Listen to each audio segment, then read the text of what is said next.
आज़ाद कश्मीर की इंतखाबी सियासत एक बार फिर पाकिस्तान की कौमी सियासत पर छाती नजर आ रही है।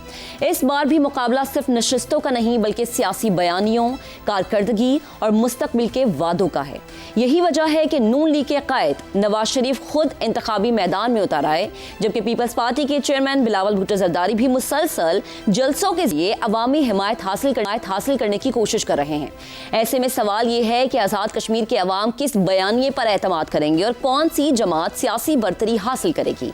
नवाज शरीफ ने मुजफ्फराबाद में अपने मखसूस अंदाज में खिताब किया। उनका ये जुमला कि दिल करता है कामयाबी मिले तो शहबाज शरीफ से कहूं कि मुझे आज़ाद कश्मीर का वजीर आज़म बना दें, महज एक दिलचस्प फिक्रा नहीं बल्कि इंतखाबी मुहिम को अवामी तवज्जो का मरकज़ बनाने की कामयाब कोशिश है।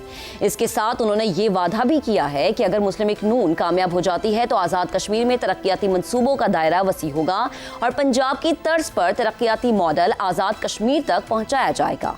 नवाज शरीफ की पूरी इंतखाबी मुहिम पंजाब में नून लीग हुकूमत की कारकर्दगी के गिर्द घूमती दिखाई देती है। सड़कें, ग्रीन बसें, इंफ्रास्ट्रक्चर और दीगर तरक्याती मंसूबे इन तकरीरों का बुनियादी नुक्ता है।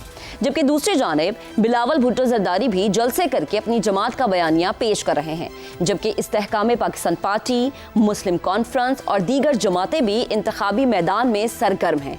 तहरीक इंसाफ के बॉयकॉट ने इंतखाबी मंजरनामे को किसी हद तक मुतासर किया है, अगरचे आज़ाद कश्मीर में इसकी मकबूलियत महदूद रही, इसलिए इस बॉयकॉट के असरात बहुत ज़्यादा फैसला कुन दिखाई नहीं देते। इस मरतबा इंतखाबात 3 मराहिल में हो रहे हैं।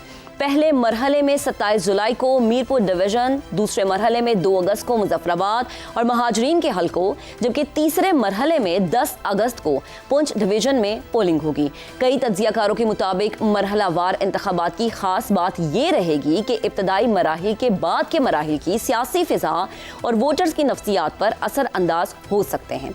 जैसे अगर पहले मरहले में कोई सियासी जमात बेहतर कारकर्दगी दिखाने में कामयाब रही तो उसकी नफ्सियाती बरतरी बाद के मराहिल में भी उसे फ़ायदा पहुंचा सकती है। आज़ाद कश्मीर की सियासी रिवायत ये रही है कि अक्सर वही जमात हुकूमत बनाती है जो इस्लामाबाद में इक़्तिदार में हो। इस रिवायत को देखते हुए मुस्लिम लीग नून यकीनन मजबूत उम्मीदवार दिखाई देती है, लेकिन इंतखाबी सियासत में हतमी फैसला हमेशा वोटर करता है। Istehkam Pakistan party, Pakistan peoples party समेत दीगर जमातें भी सख्त मुकाबला देने की भरपूर कोशिश कर रही है। अब निगाहें इंतखाबी नताइज पर हैं, क्योंकि देखना ये होगा कि अवाम किस जमात को इक़्तिदार सौंपते हैं और ये फैसला आने वाले दिनों में पाकिस्तान की मजमूई सियासत पर किस हद तक असर अंदाज होता है। आज प्रोग्राम में हमारा साथ देंगे ज़ैगम खान, आमिर अहमद खान, शहजाद चौधरी और रज़ा रूमी साहिब। सवाल अपने पैनल के सामने हम ये रखेंगे कि आज़ाद कश्मीर इंतखाबात 3 मराहिल में कराने का फैसला किस जमात के लिए सुनहरी मौका और किसके लिए सियासी नुकसानदेह साबित होंगे। ज़ैगम साहब, सबसे पहले आपकी तरफ आती हूँ, क्या कहेंगे? नेक्स्ट जो मरहलावार इलेक्शन होते हैं इसका असर तो होता है। जैसे आपने बताया कि पहले मरहले पर जो जीतेगा उसको एक नफसियाती फ़ायदा मिलेगा और दूसरे मरहले के यहाँ जो इलेक्शन होंगे उसके वोटर, उन वोटर्स का वो हिस्सा जो फेंस सिटीज होते हैं, जो दरमियान में बैठे होते हैं, जो थोड़े से मौके के मुताबिक इधर उधर होते हैं, तो वो उस तरफ जा सकते हैं जिसको पहले मरहले में एडवांटेज हुआ। लेकिन हमें मैदान में मौजूद सहाफ़ी क्या बता रहे हैं? एक तो वो ये बता रहे हैं कि मुस्लिम लीग और पीपल्स पार्टी के दरमियान में कांटे का मुकाबला होगा, लेकिन उसके साथ वो बता रहे हैं कि ये बात मुश्किल लगती है कि इन दोनों जमातों से कोई वाज़ेह अक्सरियत ले ले। तो इसका क्या मतलब है? इसका मतलब ये है कि जब हुकूमत साजी होगी तो फिर फैसला कुन किरदार तीसरे ग्रुप का होगा। तीसरा ग्रुप कौन है? उसमें एक तो आज़ाद हैं, दूसरा छोटी जमातें हैं जैसे मुस्लिम कॉन्फ्रेंस है, उसके पास भी कुछ ना कुछ सीटें आती हैं, और तीसरे नंबर पे नई जमातें इस्तेहकाम पाकिस्तान है जिसमें बहुत सारे जो इलेक्टेबल्स हैं वो शामिल हुए हैं। तो इनका किरदार बहुत ही ज़्यादा अहम हो जाएगा हुकूमत साजी के अंदर। इस वक्त जो हमें एक और बड़ी दिलचस्प चीज़ नज़र आ रही है वो ये है कि गिलगित बल्तिस्तान के इलेक्शन में बिलावल भुट्टो ने बहुत कामयाबी से मुस्लिम लीग के साथ पीपल्स पार्टी के मुकाबले को 2 बयानियों का मुकाबला बना दिया कि एक तरफ पाकिस्तान मुस्लिम लीग नवाज हमेशा हर जगह तरक्की का वादा करती है, सड़कें, बसें, एयरपोर्ट, दूसरी तरक्याती काम। लेकिन वहाँ पे बिलावल भुट्टो ने हकूक़ के वादे किए, एक हकूक़ का बयानिया दिया, क्योंकि वहाँ पे भी एक बहुत बड़ा मसला हकूक़ का था कि वो इलाका भी एक आइनी तौर पर एक बरज़ख में फंसा हुआ है, ना इधर है ना वो उधर है। और वो कहते हैं कि कश्मीर पर अपना मौक़िफ़ कायम रखते हुए हमें बेहतर बंदोबस्त मिलना चाहिए। तो हमने देखा कि पीपल्स पार्टी को उसका एडवांटेज हुआ, और ऐसा पाकिस्तान में हमेशा होता है। जब भी हकूक़ और तरक्की के बयानियों में तसादुम होता है तो हकूक़ का बयानिया ही जीतता है। यहाँ पर भी हमें वही कुछ नज़र आ रहा है कि बिलावल भुट्टो हकूक़ के बयानिए को लेकर खड़े हुए हैं और पाकिस्तान मुस्लिम लीग नवाज़ वो वादे कर रही है तरक्की के।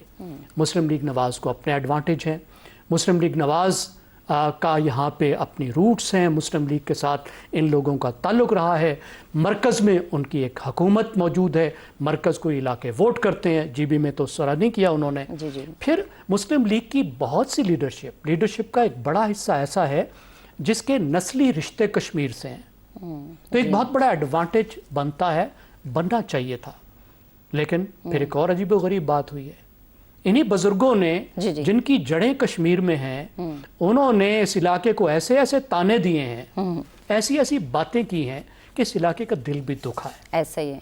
अब देखना यह है कि उस बात का यहाँ के वोटर्स पर कितना असर पड़ेगा। और फिर मुस्लिम लीग ने जो आईनी जहाँ पे डिमांड्स उभर रही हैं, जी। उनकी खुल्ला मुखालफत की है। पीपल्स पार्टी ने उसके हक में बयानात दिए हैं, और पीपल्स पार्टी हुकूमत में रहते हुए भी अपोजिशन वाले फ़ायदे उठाना चाह रही है, यानी वो मरकज़ गुरेज गुफ्तगू भी कर रही है और हुकूमत में भी है। लेकिन मुस्लिम लीग ने इस मैदान को इस तरह से ख़राब किया। लेकिन तो अब जब मैदान ख़राब हो गया है तो ज़ैगम साहब, जो अभी नवाज शरीफ कह रहे थे कि अगर मुझे वज़ीर आज़म बना दिया जाए, मेरा तो दिल करता है कि हम इलेक्शन जीते और मैं शहबाज शरीफ से कहूँ कि मुझे आज़ाद कश्मीर का वज़ीर आज़म बना दे, तो ये जुमला उन्होंने सिर्फ मजाक में कहा है या किसी चीज़ की तरफ इशारा है? ये वोटर्स को माइल करने के लिए कहा है, उनकी माइंड डेवलपिंग के लिए कहा गया है?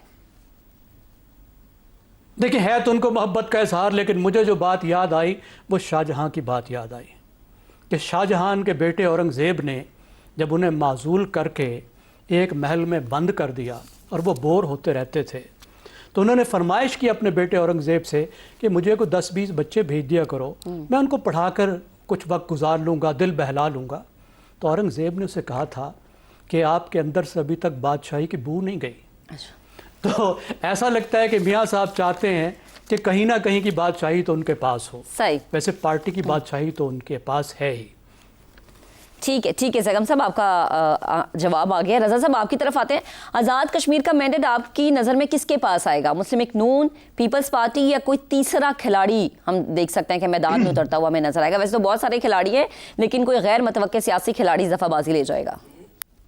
देखिए, इस तरह से है कि रवायती तौर के ऊपर तो जो इस्लामाबाद में हुक्मरान जमात होती है वो आज़ाद जम्मू कश्मीर के जो इलेक्शंस होते हैं वो जीत जाती है। और ये हमने देखा है कि अक्सर औकात जब अगर दूसरी हुकूमत होती भी है आज़ाद AJK में, तो इस्लामाबाद में अगर नई कोई हुकूमत बनती है तो वो फिर कुछ ना कुछ करके अपने ही मुताबिकत अपने से मुताबिकत रखने वाली पार्टी को वहाँ पे AJK में इक़्तिदार दिलवा देती है। मगर इस बार मामला कुछ पेचीदा है और मुख्तलिफ है माजी के अदवार से, और वो उसकी एक बड़ी वजह यह कि अभी वहाँ पर जो एक तहरीक चल रही थी, बल्कि चल रही है, जो कि उसमें बहुत बड़ा जो तो बहुत से मुतालबात है, लेकिन एक बहुत बड़ा मुतालबा उसमें इलेक्शंस की और जमहूरी इस्लाहात है।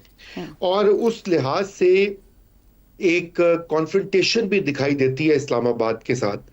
तो अगर तो ये इलेक्शंस जो हैं फ्री एंड फेयर होते हैं तो फिर इस बार जो पब्लिक मूड है वो इस्लामाबाद के खिलाफ शायद वोट करेगा, यानी हुक्मरान जमात के, जिनको वो समझते हैं कि वो उनसे बातचीत नहीं कर रहे बल्कि उल्टा वहाँ पे मारपीट हो रही है, मुज़ाकरात नहीं हो रहे।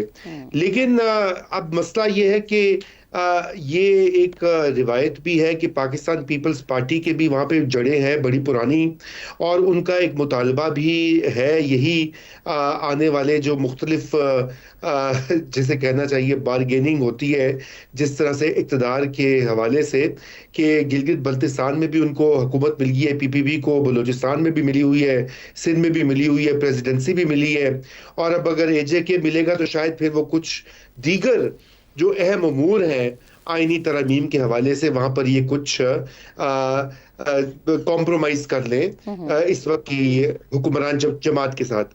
اور یہی افسوسناک بات ہے کہ اس طرح سے ان حالات میں جب الیکشن ہوتے ہیں اور اس طرح سے اے جے کے میں اقتدار کی تقسیم ہوتی ہے تو پھر یقیناً وہاں کے لوگ جو ہیں وہ سوال بھی کرتے ہیں اور وہ اپنی آواز بھی بلند کرتے ہیں۔